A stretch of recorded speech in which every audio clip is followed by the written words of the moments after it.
Chapter 5, in which a new species of funds, unknown to the moneyed men, appears on change. Phileas Fogg rightly suspected that his departure from London would create a lively sensation at the West End. The news of the bet spread through the Reform Club, and afforded an exciting topic of conversation to its members. From the club it soon got into the papers throughout England. The boasted tour of the world was talked about, disputed, argued with as much warmth as if the subject were another Alabama claim. Some took sides with Phileas Fogg, but the large majority shook their heads and declared against him. It was absurd, impossible, they declared, that the tour of the world could be made, except theoretically and on paper, in this minimum of time and with the existing means of traveling. The Times, Standard, Morning Post, and Daily News, and 20 other highly respectable newspapers scouted Mr. Fogg's project as madness.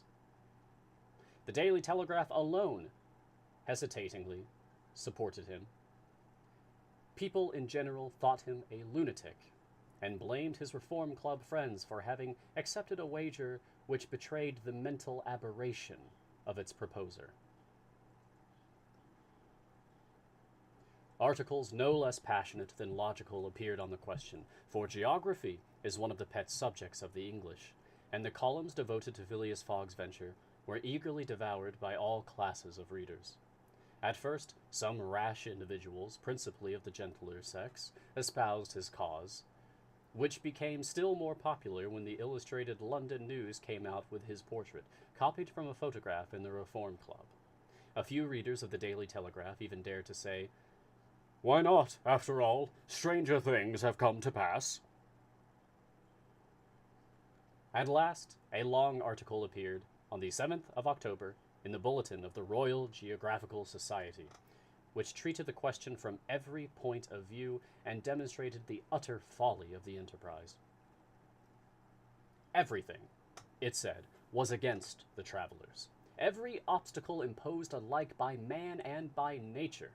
A miraculous agreement of the times of departure and arrival, which was impossible, was absolutely necessary to his success. He might, perhaps, reckon on the arrival of trains at the designated hours in Europe, where the distances were relatively moderate, but when he calculated upon crossing India in 3 days and the United States in 7, could he rely beyond misgiving upon accomplishing his task? There were accidents to machinery, the liability of trains to run off the line, collisions, bad weather, the blocking up by snow. Were not all these against Phileas Fogg?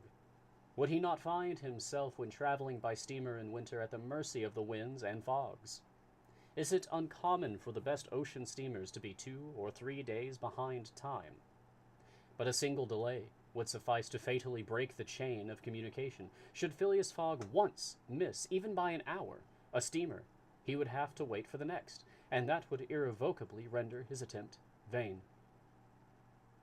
This article made a great deal of noise, and, being copied into all the papers, seriously depressed the advocates of the rash tourist. Everybody knows that England is the world of betting men, who are of a higher class than mere gamblers. To bet is in the English temperament. Not only the members of the Reform, but the general public made heavy wagers for or against Phileas Fogg, who was set down in the betting books as if he were a racehorse. Bonds were issued, and made their appearance on 'Change. Phileas Fogg bonds were offered at par or at a premium, and a great business was done in them. But 5 days after the article in the Bulletin of the Geographical Society appeared, the demand began to subside. Phileas Fogg declined. They were offered by packages, at first of 5, then of 10, until at last nobody would take less than 20, 50, 100. Lord Albemarle, an elderly paralytic gentleman, was now the only advocate of Phileas Fogg left. This noble lord, who was fastened to his chair, would have given his fortune to be able to make the tour of the world, if it took 10 years, and he bet £5,000 on Phileas Fogg. When the folly as well as the uselessness of the adventure was pointed out to him, he contented himself with replying, "If the thing is feasible, the first to do it ought to be an Englishman." The fog party dwindled more and more. Everybody was going against him, and the bet stood 150 and 200 to 1. And a week after his departure, an incident occurred which deprived him of backers at any price. The commissioner of police was sitting in his office at 9 o'clock one evening when the following telegraphic dispatch was put into his hands.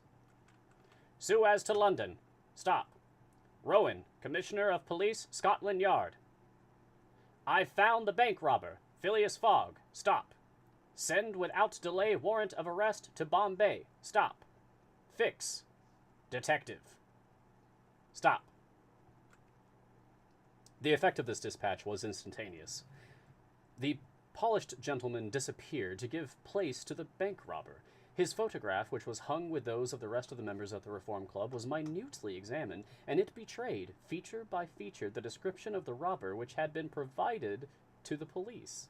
The mysterious habits of Phileas Fogg were recalled, his solitary ways, his sudden departure, and it seemed clear that in undertaking a tour round the world on the pretext of a wager, he had no other end in view than to elude the detectives and throw them off his track. End of chapter 5. And so I will take another break. Whoa! Plot twist! Phileas Fogg is the bank robber? Oh no! But do we know that for sure? That's what the detective believes, but is that really what's going on? I don't know. It's very interesting. I like where this is going very much.